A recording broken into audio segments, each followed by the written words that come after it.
Hola, ¿qué tal? Bienvenidos a Nos Cogió la Noche, este espacio informativo donde queremos tenerlos ustedes pues muy al tanto de lo que viene sucediendo en todo el país, con muchas noticias porque fue un fin de semana de una consulta anticorrupción, queda un sinsabor.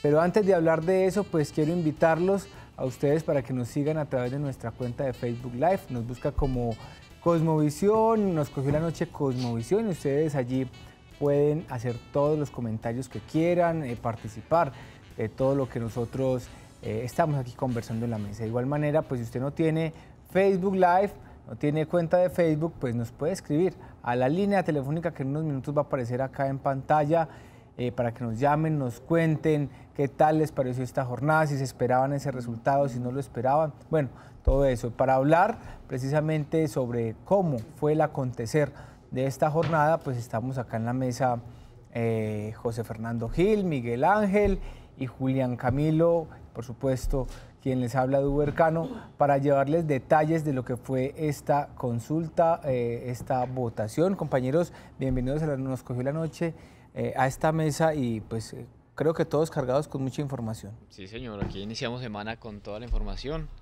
con una consulta que, bueno, yo voté en Sabaneta, poca gente, eso se veía muy poquita gente, no sé dónde votaron ustedes y qué percibieron en su lugar de votación, Duber.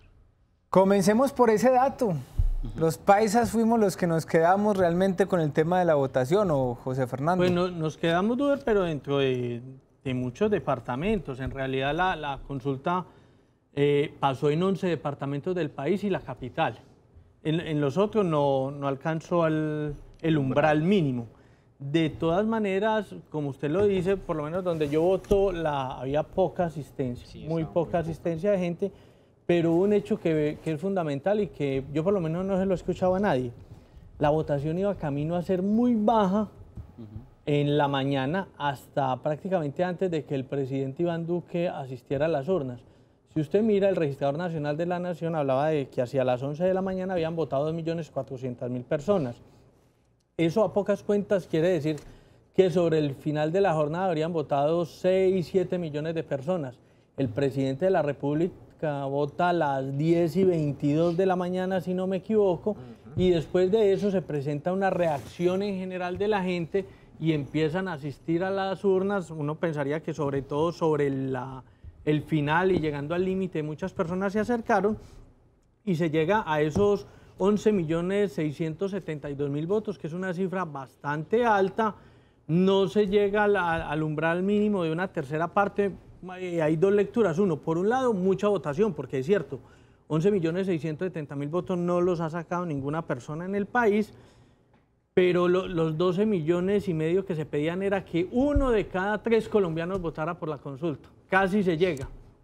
Pero como siempre nos quedaron faltando, o como muchas veces nos quedaron faltando los 5 centavitos para el peso. Pero ¿qué pudo haber pasado ahí? ¿Fue tema de desinformación?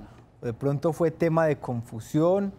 ¿Fue tema también de pronto que se politizó la consulta? Para mí el tema es en parte de maquinarias. No los apoyaron. políticos no le marcharon, seamos sinceros, eso salvo Claudia López, Angélica Lozano, Jorge Robledo, Juan Fernando Velasco y por ahí algunos otros dos, el resto no le caminó. Ni Uribe, ni Petro, ni los del Centro Democrático, ni los conservadores, ni los liberales, ni los de la U, ni los de Cambio Radical, ni muchos otros de Polo. O sea, todos se van a montar hoy en el tren, entre comillas, de los 11 millones de votos. Pero no le caminaron hasta cierta parte, José Fernando, porque cuando esto se presentó en el Congreso, la propuesta, eso barrió la votación, nadie hubo en contra y todo el mundo salió a decir, es que cómo no vamos a combatir la corrupción, es que quién no está de acuerdo con que se acaben acá de pronto las prebendas, la mermelada, que se acaben los atornillados, y todo el mundo cogió y decía, no, es que no importa la bandera que lleve esta consulta, no importa quién la presente, todos se montaron hasta cierta parte del camino. Se montaron hasta donde les convenía a Uber, votaron 83 en esa propuesta de reforma, pero yo no vi a ninguno haciéndole, salvo los que le mencioné, haciéndole campaña a la consulta. Fue algo más de algunos líderes de opinión, de algunos medios de comunicación, de estos pocos de redes sociales, pero en realidad los políticos, la gran mayoría de los políticos no se le montaron al cuento. Incluso José ayer Robledo decía que Peñalosa ni siquiera hizo un anuncio en todo este tiempo de votar a esa consulta. Ni siquiera este último día, cuando ya toda la gente se desbocó hacia las calles a realizar sus votos. Y pues hay un dato ahí adicional para mencionarlo, y es que el 27% de este resultado se quedó en Antioquia, pero sin embargo, pues de 4 millones que se tenía previsto, saldrían a votar solamente 1.200.000 personas. 1.300.000. Muy poquita gente, muy 1.300.000, pero es más o menos como dentro del umbral de lo que se necesitaba. Ajá, o sea, exacto. acá fue el 27, se necesitaba el 33, estuvo ligeramente abajo, como se presentó en otras zonas del país, pero sabe, pues es particular en el caso de Medellín, porque yo preveía que en las grandes ciudades donde el voto de opinión cuenta bastante, la votación iba a ser considerable, mientras en las poblaciones pequeñas, donde la maquinaria cuenta mucho, la votación iba a ser baja, como en su gran mayoría lo fue. ¿Sabes yo qué creo, José? Que también faltó. La intención se quedó ahí, solamente en intención, porque conozco varios casos de personas que quisieron ir a votar, pero a última hora dijeron, no, qué pereza, yo no voy a ir. Entonces, tal vez, si yo conozco por lo menos unos 6 casos así, ¿cuántos casos más de cada uno? Yo no digo que fue intención, yo digo que fue desinformación. Y hubo muchos factores realmente, hay que evaluar porque hubo demasiados factores. El primero es que no hubo ni tamales, ni lechona, ni tejas, gratis, ni transporte gratis, ni buses. Ah, bueno, ni el metro. Ni el porque metro. Pero para mí en el caso del metro es comprensible, porque un cuento es unas elecciones, otro una consulta. Pero y en una consulta, sí, pero ¿cuántas consultas se pueden hacer? Entonces, cada que haya consulta, el metro es gratis. Pero se puede Eso sería detrimento patrimonial. Vea, José, algo que me quedó muy claro. Yo les decía ahora, es un sinsabor que me deja esta consulta. Pues excelente, poco más de 11 millones de colombianos que salimos a decir no estamos de acuerdo con la corrupción, no estamos de acuerdo con los atornillados, no estamos de acuerdo con la mermelada, no queremos más política como la han venido haciendo todo este tiempo, estamos cansados de eso. Eso fue algo que me quedó claro y que quedé contento por ese lado, porque poco más de 11 millones. Pero me cuestionan algo, porque en las últimas elecciones fuimos 19 millones de colombianos los que salimos a votar. O sea, tenemos entonces 7 millones de votos amarrados a maquinaria. Esos 7 millones, todos son por maquinaria. No necesariamente, porque hubo mucha gente que por convicciones no salió a votar, porque no iba o no estaba de acuerdo con los promotores de la consulta, porque consideraban que la consulta no atacaba las raíces de la corrupción en el país. Pero pudieron salir a votar, no. Hay diferentes, pero no, claro, pero esas personas no querían que se llegara al umbral. Entonces, eso fue un cuento ahí de estrategia. A mí me parece que los promotores a última hora también cazaron la pelea de frente con el expresidente Uribe y si no la hubieran cazado de frente con el expresidente, si hubiera llegado al umbral. Es decir, que si los promotores hubiesen sido otros, un Centro Democrático, un Álvaro Uribe de pronto, ¿se habría pasado la consulta o...? Por lo menos que lo hubiera apoyado, porque es que el expresidente Álvaro Uribe, pues hasta un momento la apoyó. Y en redes sociales ruedan videos, y acá lo hemos visto cuando él decía que apoyaba, pero de un momento a otro dijo, no, me bajo del bus, no voy a votar la consulta anticorrupción. Pero mucha de la gente, yo era de los que pensaba que la consulta Fuerza Elías iba a sacar 6 millones de votos.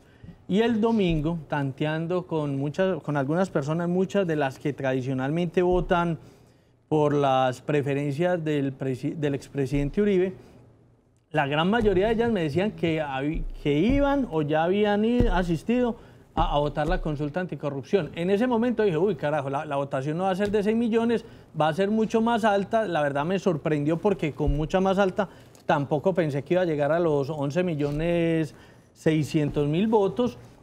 Entonces, a mí me parece que no es de catalogar. A mí me parece que es que hubo errores en los estrategas o en los promotores. En algún momento considerar que quienes no votaban la consulta eran los corruptos o los que apoyaban la corrupción. Eso a un segmento de la población le genera indignación, que los califiquen o que los metan allá, y entonces prefieren no asistir. Parece que si les hubiera cambiado algo en la estrategia, se habría alcanzado el umbral. Yo digo, José Fernando, si de pronto esta consulta todos los partidos se lo hubieran tomado como propia, porque realmente la consulta terminó siendo el Partido Verde, ¿cierto? Pero votaron de todos los partidos. Sí, claro, por supuesto, y todos salieron, todo el mundo salió sin importar de qué partido era.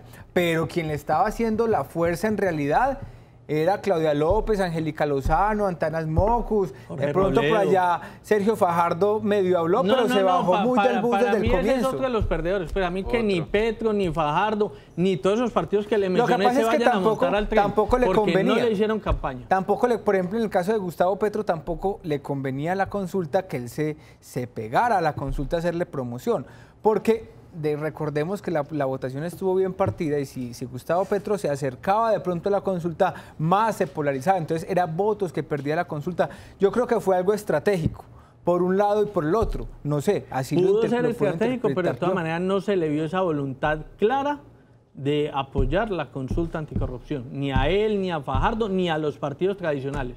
Ahora pues que ningún partido venga y se monte pues a decir que apoya, porque no la apoyaron, hay que ser sinceros.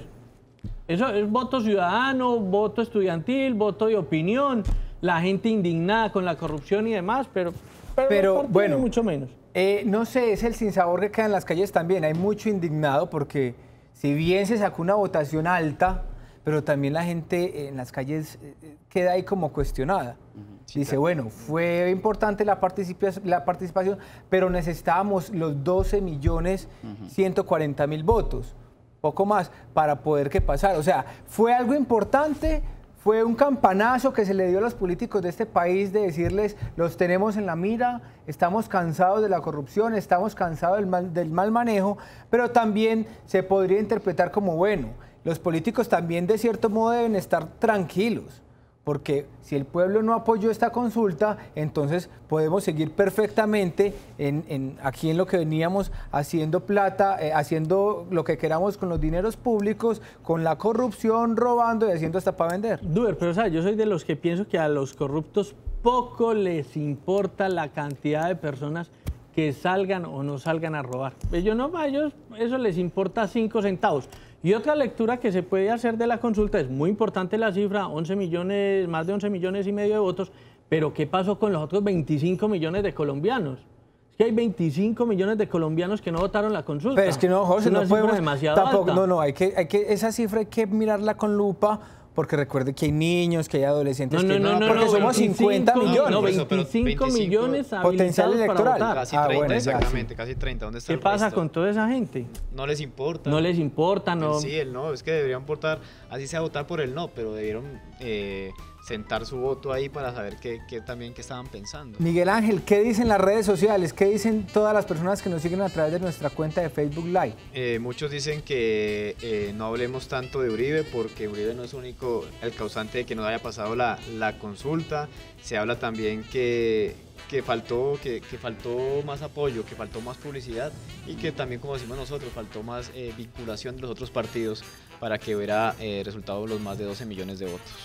Bueno, Pero es que no es solo Uribe, es como lo decía, es Uribe, es Petro, exacto, es sí, el aquí Partido son todos los Conservador partidos. Liberal, la U, Cambio Radical, el Centro Democrático, hasta muchos sectores del Polo. Había unos muy vinculados, otros no tanto. lo que pasa es que si el senador Los Uribe verdes. dice votemos, Sale un nosotros poquito sabemos más. que él tiene un gran potencial ahí. Claro, si él dice votemos, mover se logra el personas. umbral. Y en Antioquia de pronto la participación estuvo muy baja y estuvo más bien, por decirlo, poco participativa, fue precisamente porque el senador pues dijo que no iba a votar. Obviamente hay que leerlo desde todos los puntos de vista, son todos los políticos los que debieron participar, todos los funcionarios públicos debieron haber participado y haber tomado partido aquí en esta consulta. Pero vuelvo y le repito, hubo mucha gente que no votó porque considera que la consulta no ataca la real raíz de la corrupción en este país. Muchos otros por los promotores, porque están en contra de los promotores. Hubo diversas razones para quienes dejaron de asistir a las urnas. Bueno, José Fernando, mire que el presidente y obviamente los promotores salieron a hablar después de que todo terminó, después de que ya había una cifra consolidada. Vamos a analizar después de esta pausa qué fue lo que dijo el presidente de la República con respecto a estas votaciones, qué fue lo que dijo Claudia López. No se...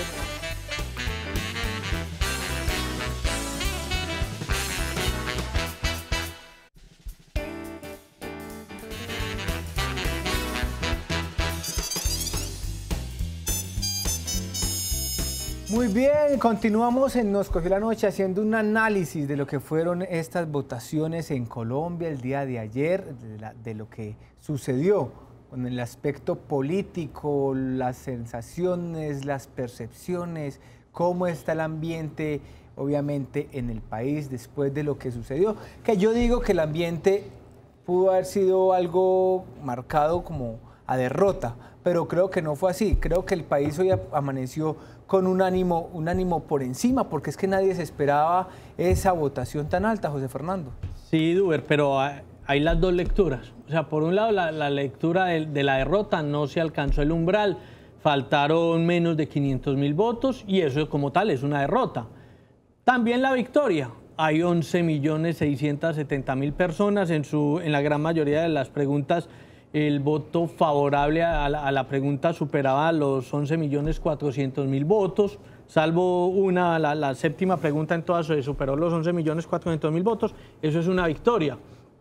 Una derrota para Uribe, que tal cantidad de gente salga y vote algo contrario a lo que él dijo. Una victoria para Uribe, no pasa el umbral, la consulta anticorrupción, que en la última hora se bajó del cuento. Una victoria para Duque, que después de que él sale y vota a las 10:22 de la mañana, la gente empieza a salir masivamente a votar la consulta. Una derrota, que no se logra el umbral y objetivo como tal. Entonces, yo diría que hay algunas personas que son ganadores y perdedores a la vez. Y los que sí son grandes derrotados son los partidos tradicionales. Hay otra derrota ahí para analizar y es que el Centro Democrático parece que hay una división porque Duque apoya y Uribe no apoya, entonces parece haber una derrota ahí o un conflicto dentro del partido. No tanta derrota, eso, pero sí división. Hay un conflicto, hay una lectura que se le puede dar a esa división. Claro que ahí viene otra lectura. ¿Qué tal que el presidente no hubiera salido a votar la consulta? ¿Cómo queda? Sí, no, y hay otros expertos que dicen que también eso puede ser estrategia del mismo Centro Democrático para tratar de deslindar un poco lo que es el expresidente Uribe del presidente Iván Duque, como para darle de pronto una imagen de más independencia y que por eso es que de pronto se vienen haciendo este tipo de actos, estos movimientos, estos anuncios, precisamente para que el expresidente Uribe se deslinde, se desmarque de la imagen del presidente Iván Duque. Esa es una de lo que se habla hoy también en muchos medios de comunicación, de una de las estrategias que puede estar utilizando el Centro Democrático. Miguel Ángel, cuéntenos cómo reportó esto la prensa internacional.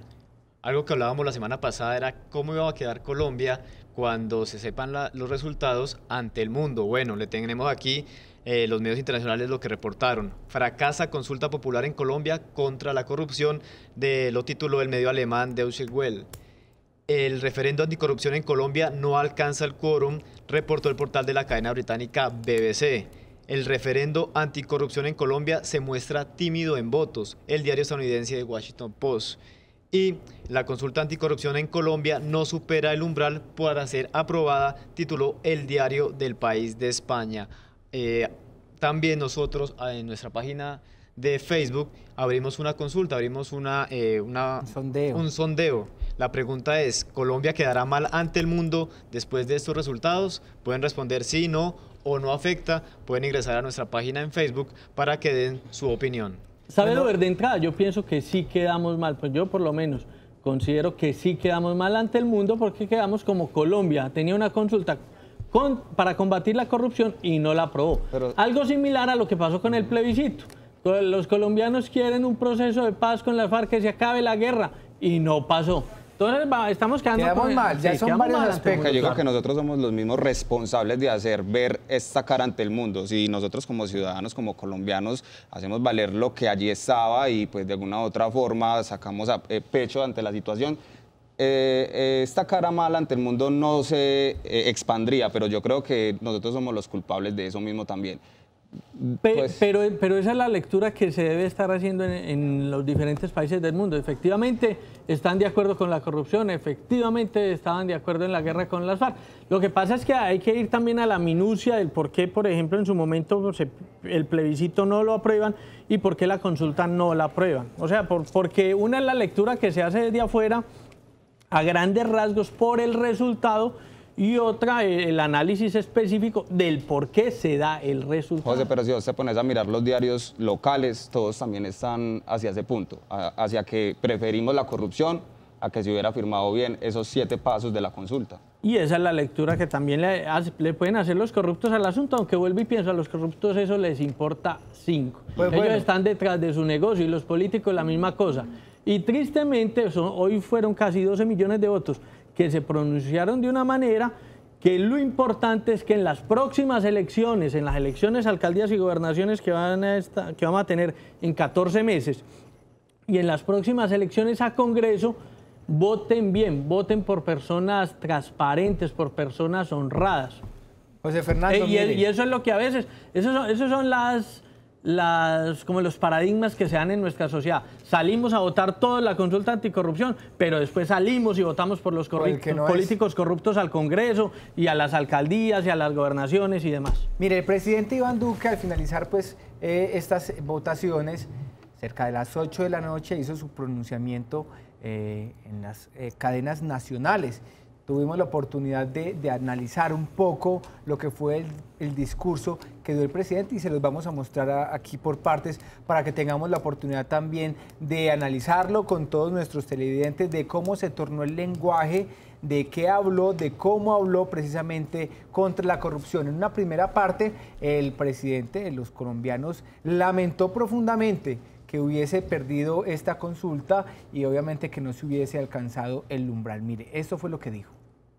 El número de votos no alcanzó el umbral de participación que la ley estipula.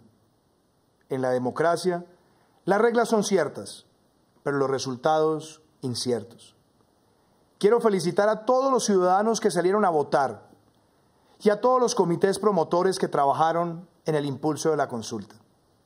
También felicito a la registraduría por la organización de este ejercicio. La jornada de hoy es una prueba de la fortaleza del sistema democrático colombiano en acción. Esta fue una iniciativa popular de participación ciudadana. Primero, unos 4 millones de compatriotas respaldaron con su firma la presentación de la consulta al Poder Legislativo. Después, el Congreso la aprobó con amplias mayorías. Partidos políticos de distintas ideologías apoyaron la convocatoria a esta consulta. Bueno, allí se ve el primer mandatario, pues optimista también por lo que fue la consulta. Dijo, lamentaba que no hubiese pasado, pero se mostró optimista. La promotora, Claudia López, una de las promotoras, también salió a hablar, después dio su discurso un poco más temprano de cuando lo hizo el presidente Iván Duque, y ella dijo que era un gran paso, que era un paso histórico que se había dado porque difícilmente se había alcanzado esta votación. Esto fue lo que dijo Claudia López. Hoy Colombia ha dado un gran paso, un paso histórico. Casi 12 millones de colombianos, con el único incentivo de su conciencia libre, depositaron hoy la mayor votación en la historia de Colombia por un mecanismo de participación ciudadana. Hoy estrenamos la Constitución del 91 y demostramos que el voto libre sí puede derrotar la corrupción en Colombia. Bueno, decía ella que se había demostrado todo esto, todo lo que quería Colombia, la amplia participación, que no se la esperaban, por cierto, que se hablaba de una estrategia también que se había implementado a través de redes sociales con el fin de llegarle a algunos jóvenes. Y bueno, esta es una de las partes. El presidente Iván Duque también dijo que esta situación le indignaba, porque obviamente no había pasado el umbral, y también le indignaba el tema de la corrupción en el país, que no iba a permitir, que no iba a tolerar obviamente hechos de robo y de corrupción en su gobierno. Esto dijo. El gobierno, los partidos, el sector privado, los ciudadanos, las entidades de control, el Congreso. Recorrer Colombia me ha ratificado cómo la lucha contra la corrupción nos une como sociedad. La indignación del país frente al robo de los dineros de todos, frente al despilfarro, frente al desgreño, frente a la politiquería y el clientelismo, es un sentimiento generalizado que compartimos todos. Bueno, ahí está el presidente Iván Duque, pero no solamente se quedó en eso, en quejarse por lo que ya pasó, sino que anunció unas medidas. Recordemos, José Fernando, usted nos recuerda que antes de esta consulta, pues el gobierno también había anunciado que iba a presentar una serie de proyectos en el Congreso precisamente combatiendo la corrupción, que de hecho muchos de esos puntos la gente se pegó de eso, pues comenzó el debate. ¿Por qué hacerle la competencia a Claudia López si había una consulta? ¿Por qué más bien no apoyarla en vez de presentar un proyecto muy similar? Duer, y que es algo que, es más, yo lo pensaba que en la pasada contienda presidencial iba a ser lo que iba a primar a la hora de elegir el nuevo mandatario. Era el tema de la corrupción. Sobre el final nos dejamos vender otras prioridades, otra idea, el tema de la posibilidad de que el país se volviera como Venezuela o no, y el tema de la corrupción, que uno pensaba iba a ser la prioridad después, salidos de la lucha con las FARC, pasó a un segundo plano, pero esta consulta lo que demuestra es que vuelve a tomar relevancia con miras a futuras contiendas electorales, y que obviamente todos, incluido el presidente, incluida la ex senadora Claudia López y otros políticos, lo van a tomar como caballito de batalla en los próximos años. Y todos como que quisieran ya apoderarse de este discurso, porque entonces ya todos comienzan a hablar de corrupción, todos comienzan a hablar de que tenemos que combatir un mal que es generalizado, y por eso el presidente dijo, bueno, esto es lo que vamos a hacer desde mi gobierno para combatir la corrupción, y anunció estas medidas. Nuestro gobierno radicamos en el Congreso un paquete anticorrupción con 4 proyectos de ley. Estas iniciativas legislativas incluyen la limitación a no más de 3 periodos para elegirse en una corporación pública, que los delitos contra la administración pública sean imprescriptibles, que se introduzcan pliegos tipo a muchos más sectores garantizando transparencia para contratar con el Estado, y que se adelante el levantamiento de la reserva de la declaración de renta para quienes ejercen función pública y manejen recursos públicos. También requiere que los corruptos no disfruten de los beneficios de casa por cárcel y reducción de penas. Que las empresas que corrompen funcionarios, ni sus dueños ni sus gestores, puedan volver a contratar con el Estado. Que desmantelemos los carteles de únicos proponentes y le pongamos fin al abuso de la contratación directa. Miguel Ángel, ¿qué dicen nuestros televidentes a través de la red social Facebook? Duran, que quisiéramos leer todos los comentarios, escogemos acá lo que de pronto llega más rápido, y entonces Diego Fernando Duarte dice: Claudia López y sus promotores politizaron esta consulta, grave error. Marta Luz Cárdenas dice: según ustedes, los que no votaron son corruptos. Ruiz Alejo dice: nadie se esperaba esta votación, yo creo que esta tendencia era incrédula por parte de los que no estaban de acuerdo y los congresistas que no la quieren. Mauro García: Colombia queda bien ante el mundo, ese resultado es normal, los corruptos dándose publicidad no es bien visto. Y Eduardo Castillo Devia: el Centro Democrático reconoce la consulta, lo que no reconoce es por qué no la hicieron ellos, nadie piensa como país. Eugenio Ramírez Duer dice: le toca a los medios denunciar la corrupción y dejar de presentar pautas de los corruptos. Gustavo Carmona le echa la culpa a los costeños. Mauro García: Colombia queda bien ante el mundo, como nos lo decía Miguel Ángel. Marta Luz Caballero se volvió cansón con el tema de Uribe, le está diciendo a algunos de nuestros televidentes. Muy bien, estas son como lo que opinan nuestros seguidores en redes sociales. José Fernando, cuénteme una noticia.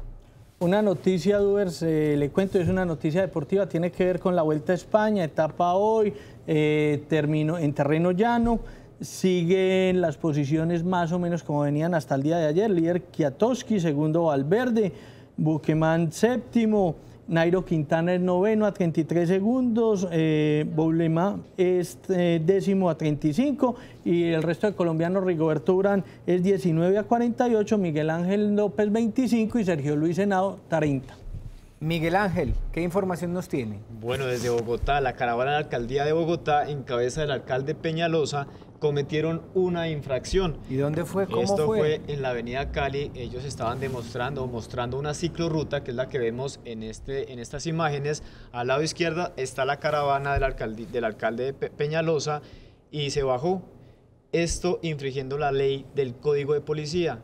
Las autoridades de la alcaldía informaron que, como todos los que cometen esta falta, fueron pocos minuticos los que me quedé ahí varado. Y lo que dice es que se castiga este comparendo con 390.000 pesos. Según las autoridades municipales, las autoridades distritales ya les pusieron los comparendos a todos los que hicieron esta infracción al Código de Policía. Qué vergüenza por el alcalde Peñalosa Duber. Julián, ¿qué noticias de orden público nos puede contar usted? Bueno, le cuento, Duber, que este fin de semana se vienen desarrollando algunos operativos por parte del Ejército en San Andrés de Cuerquia y allí se logró en un operativo capturar a 6 personas del Frente 36 de las FARC, en donde había una persona señalada como alias Caníbal. Esta persona, pues, dicen las autoridades que pertenecía anteriormente a la banda delincuencial Los Pacheli de Bello, que todos conocemos, y que pues temen que muchas personas que pertenecen a grupos criminales de acá de la ciudad se estén desplazando a estos lugares para hacer un refuerzo en el armamento, incluso para reforzar también la salida de coca, porque fue encontrado también con algunos kilogramos de este estupefaciente. También dicen las autoridades que se reforzó, el equipo de uniformados en esta zona y se continúa ejerciendo la labor para combatirlo, porque ahorita está en un 30% y se ha logrado también rescatar a 4 menores de edad que están a disposición del ICBF. Y yo les cuento que en el centro de la ciudad de Medellín, los conductores de taxi, varios de ellos continúan protestando. Recordemos que la semana anterior pues, hubo una movilización por cuenta de los taxistas para exigirle al gobierno municipal que por favor regule, que tome medidas con el tema de Uber, con varias peticiones que ellos vienen haciéndole a la administración municipal. Ellos se encuentran allí en unos plantones, están en el Parque de las Luces con cadenas, con sus familiares. Hay algunos que ya comienzan a mostrar ciertos deterioros en la salud, han tenido que ser atendidos por paramédicos, por cuerpo de bomberos también del municipio de Itagüí, dicen ellos, porque los bomberos de Medellín no atendieron a sus llamados, entonces que el cuerpo de bomberos del municipio de Itagüí tuvieron que venir a atenderlos. Ellos dicen que no se van a parar de allí hasta que el alcalde Federico Gutiérrez vaya y los atienda o que les dé una cita para atenderlos y hablar de todas las inconformidades que tienen. Bueno, vamos a ver ahora con nuestra compañera Liliana, quien nos tiene más información sobre Hidroituango. Liliana, buenas tardes, cuéntenos qué información nos tiene usted sobre Hidroituango. Muy buenas tardes, Duber y televidentes. Le cuento que la Contraloría entregó como tal un informe con cerca de 35 hallazgos con posibles irregularidades constructivas y también con los permisos ambientales del proyecto hidroeléctrico Ituango. Por su parte, el alcalde de Medellín y también la Junta de EPM manifestó que se va a analizar como tal cada uno de los puntos y este informe fue primero entregado al socio mayoritario, el IDEA. Mire, en Junta se analizará todo el informe. Acá hay algo importante y es, desde el primer momento que se generó la crisis, todos los esfuerzos han estado concentrados justamente en superar esa crisis. El viernes pasado estuvimos justamente en el sitio del proyecto con el ministro de Medio Ambiente, con la ministra de Minas y Energía y con directora de ANLA, revisando todo el proceso y cómo va avanzando. Yo les cuento que el viernes en la inspección física que se hizo en temas de las obras, se avanzó y se miró mucho lo que se ha venido haciendo en el sitio de la presa, donde ya estamos en la cota 418 y la presa está muy fortalecida. Estamos ya muy por encima del nivel del vertedero. Federico Gutiérrez, alcalde de la ciudad de Medellín, también manifestó que desde hace algunos días se vienen realizando precisamente algunos estudios para identificar cuáles fueron las causas de la emergencia que se vivió en el proyecto Hidroituango. EPM como entidad pues también se pronunciará en su momento una vez se hayan analizado cada uno de los puntos del informe también de Contraloría.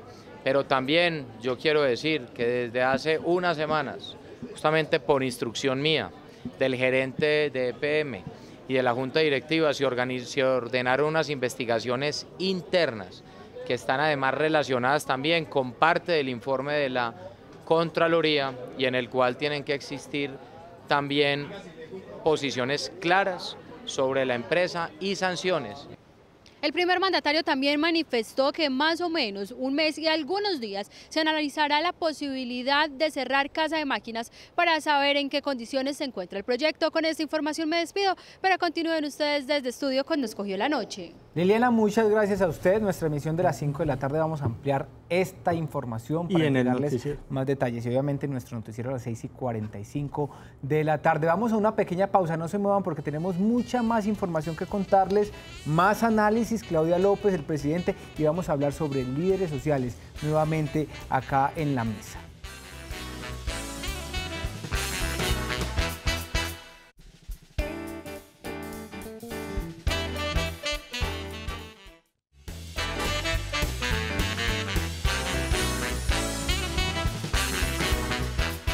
Muy bien, continuamos en Nos Cogió la Noche, muchos temas en la agenda política a nivel nacional. Miguel Ángel nos tiene un último minuto. Sí, Duber, pues en este momento niegan la recusación de Uribe a magistrados de la Corte que lo investigan. En este momento acaba de salir esta noticia.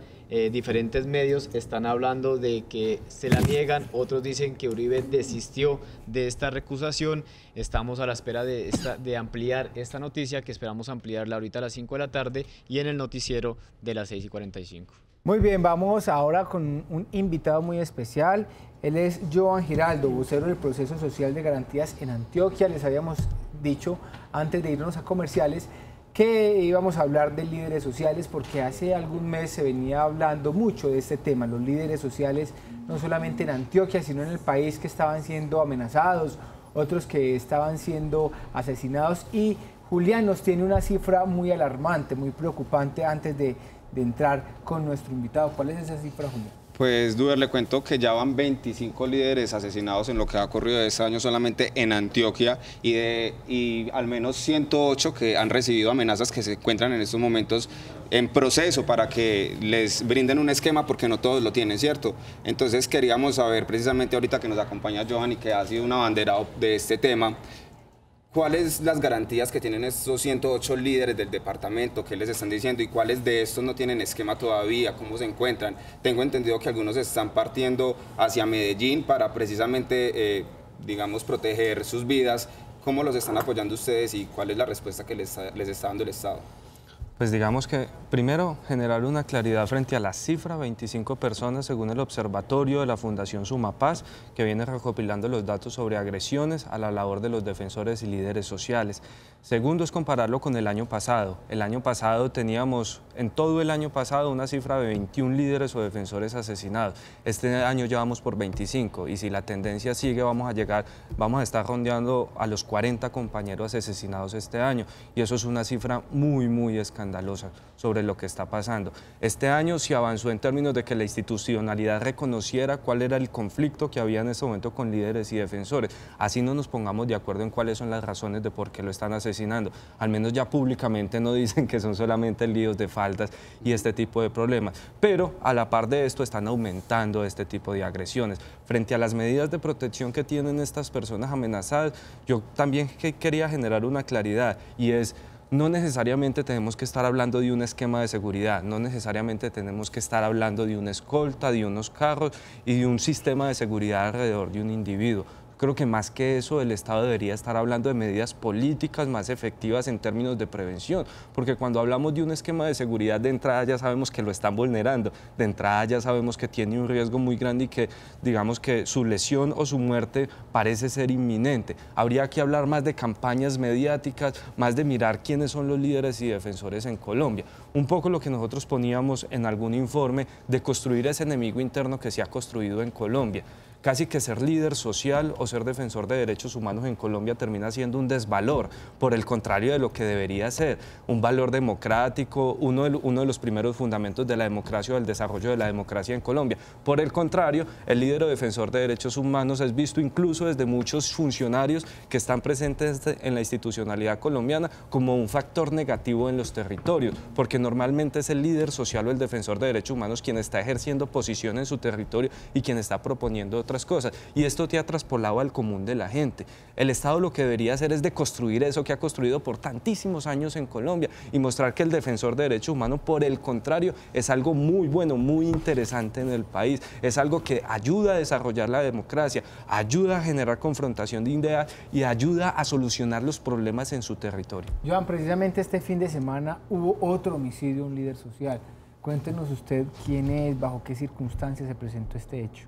Fue un compañero líder de sustitución voluntaria de cultivos de uso ilícito, integrante de una asociación campesina, fue asesinado en el Bajo Cauca. Aquí hago un paréntesis, lastimosamente de esos 25, 10 homicidios se han presentado en el Bajo Cauca y esto genera una presión muy fuerte sobre esa porque allí subregión. Precisamente este alto índice en el Bajo Cauca. Pues espérate, yo te termino de hablar del compañero, líder de sustitución voluntaria de cultivos de uso ilícito, presidente de una junta de acción comunal. Recordar que la noticia hace 20 días fue que estaban renunciando los integrantes de las juntas de acción comunal. O sea, una persona que tenía todas las calidades de líder y fue asesinado con 2 impactos de bala en su cabeza. O sea, que no da cabida decir que fue un accidente o alguna otra cosa, que efectivamente lo querían matar y así lo mataron. ¿Me repites la pregunta ahora? Sí, me decías que es importante tener en cuenta en el Bajo Cauca que hay 10 de estos homicidios. ¿Por qué allí en el Bajo Cauca esta cifra tan alta? ¿Qué están haciendo allí los líderes que están denunciando?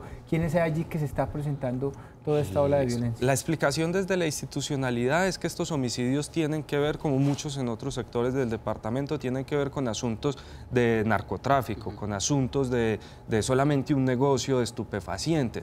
Nosotros evidenciamos en 2 misiones humanitarias que hemos hecho este año allá en esa subregión que el problema va mucho más allá, que allá hay configurada toda una crisis humanitaria que comprende alcaldes suspendidos, alcaldes por apresar, como lo están diciendo de algunos de ellos, alcaldes muy cuestionados. O sea, ya de entrada estamos hablando de una crisis política en municipios como Caucasia, Cáceres, Tarazá y Valdivia, que es todo el eje del Bajo Cauca. También encontramos un gran desplazamiento forzado por parte de la confrontación que hay entre las AGC y los caparrapos en el territorio. Encontramos una gran crisis social generada por el proyecto Hidroituango. Encontramos un montón de condiciones en este territorio que está generando una crisis humanitaria donde el tema de las afectaciones a los líderes o los homicidios a los líderes es apenas una arista de lo que está pasando allá. ¿Y por qué digo todo eso? Porque el homicidio de los líderes explica mucho más allá de lo que dice la institucionalidad, que es el negocio de la droga en este territorio. Se explica mucho más allá porque son los líderes los que están haciendo presión, a diferencia de la institucionalidad en este territorio, frente a los grupos que están desplazando a la gente, y no solo eso, sino frente a las administraciones que están implementando políticas que no están funcionando. Johan, esta mañana en una rueda de prensa con la 4ª Brigada las autoridades decían que es que muchos de estos líderes, o varios mejor dicho de ellos, apoyan o de alguna u otra forma intervienen en los cultivos ilícitos, en la minería ilegal, y que esto los ha llevado a ser foco o señal de los narcotraficantes que están detrás de estos suelos, detrás de estos negocios, y que hacían un llamado a que dejaran de una vez por todas estas siembras, digamos estas relaciones mal habidas con, digamos, la minería ilegal. ¿Usted qué piensa de esas declaraciones y realmente sí hay una relación tan estrecha de líderes sociales con estos temas de narcotráfico y negocios ilícitos? Nosotros encontramos que los sectores más vulnerados este año y el año pasado son aquellos sectores que se dedican a la defensa del territorio.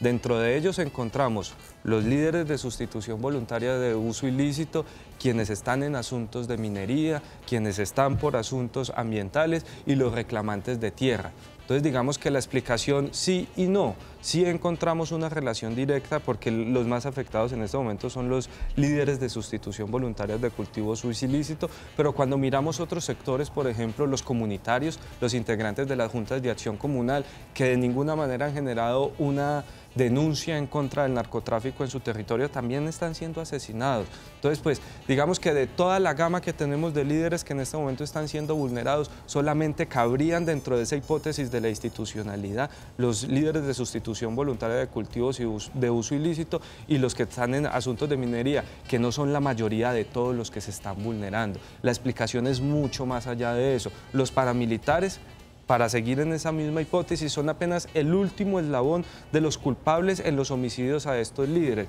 Aquí no se está analizando ni se está investigando por los determinadores. Los paramilitares son apenas quienes están haciendo el mandado. ¿Dónde están los empresarios que se están beneficiando con la desaparición de estos líderes? ¿Dónde están los funcionarios públicos que se están beneficiando con la desaparición de estos líderes? ¿Dónde están quienes se benefician por la desarticulación de los movimientos sociales en razón al homicidio, a las amenazas a sus líderes? Eso es realmente justamente lo que debería buscar la institucionalidad, más allá de ver lo que ellos parece que para ellos es simplemente evidente, no, es mucho más profundo el problema. Muy bien, vamos a un pequeño corte, no se muevan porque tenemos más información, vamos a seguir hablando sobre este tema, tenemos otros hechos noticiosos de la ciudad, del departamento y del país.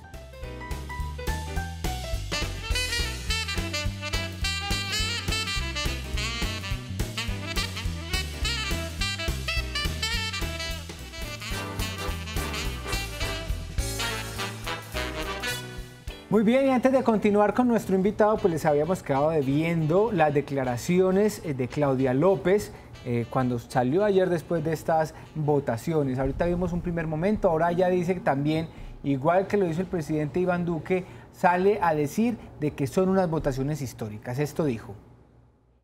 Hoy con mucho orgullo hemos superado también de lejos a la única iniciativa ciudadana comparable a la consulta anticorrupción, que fue la séptima papeleta.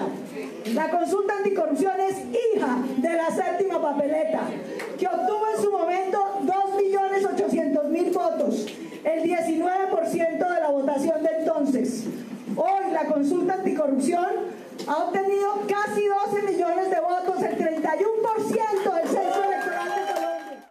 Muy bien, esto fue lo que dijo Claudia López, hablando pues de la importante votación que se tuvo ayer y también habló sobre lo que deben temer los políticos de hoy en adelante. Dijo ella que es necesario que se tengan fino porque obviamente los ciudadanos ya tienen una lupa sobre ellos. Esto indicó. Quiero anunciarles que en los próximos días presentaré, junto con la Procuraduría General de la Nación, un proyecto de ley en el cual, entre otros, se consagrará la responsabilidad penal de las personas jurídicas para endurecer las sanciones a empresas que pretendan corromper funcionarios.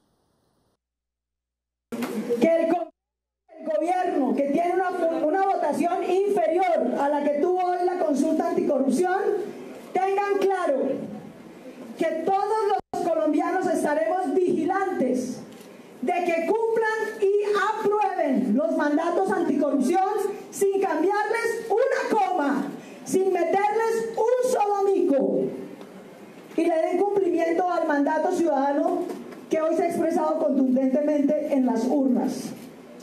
Lo queremos decir con absoluta claridad.